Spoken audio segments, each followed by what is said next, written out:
Hi there, my name is Emma, and in today's video we are going to learn about the reading section of the IELTS. So it's very important before your test day to learn as much as you can about the test.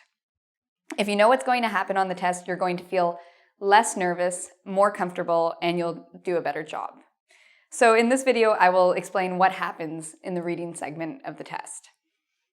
So first thing to know is there are two different versions of the IELTS. One is for general and one is for academic.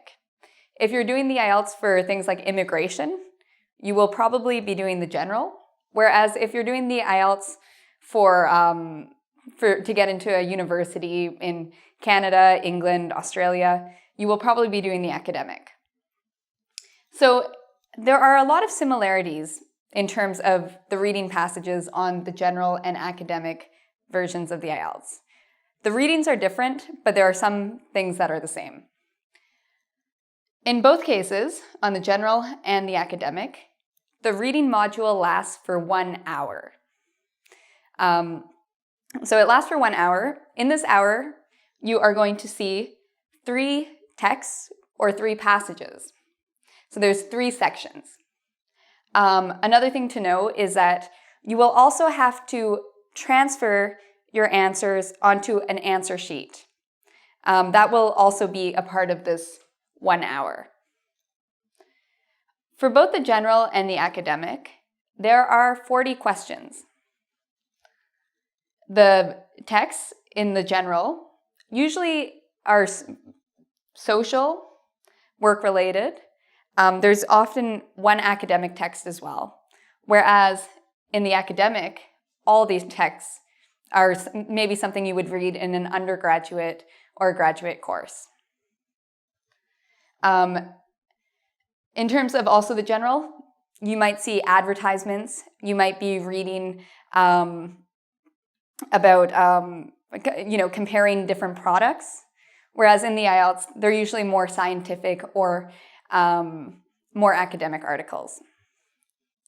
Another thing to keep in mind is for both tests, usually the readings go from easy to difficult. So the first part of the test is going to be the easiest part. Second section is going to be a bit more difficult, and the third section is going to be more difficult than the second.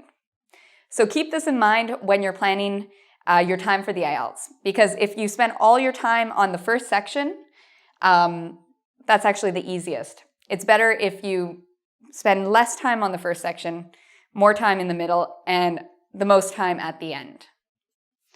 So in both the academic and the general, you're going to see a variety of questions.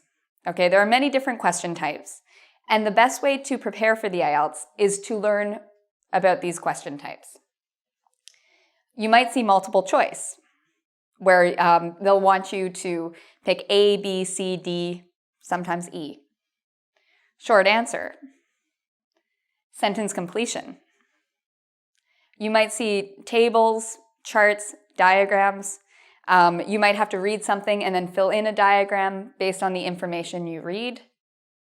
Sometimes there's summary completion. Paragraph headings, where you have to match a heading with the correct paragraph. You might need to locate information. You might have to write about a writer's view or claims. You might get a question on classification, or you might get a matching question. So the main point here is that it's important to know there are many, many different question types you can get on the IELTS. In terms of the IELTS also, it's very important before you do the IELTS to take a deep breath and to relax yourself. Especially with the reading section, you might see a lot of passages you have to read. Take a deep breath, you will do fine. It's also important to know with the reading module of the IELTS where it comes on the test. The first thing you do on the IELTS is listening. The second thing will be reading, and then after that, writing.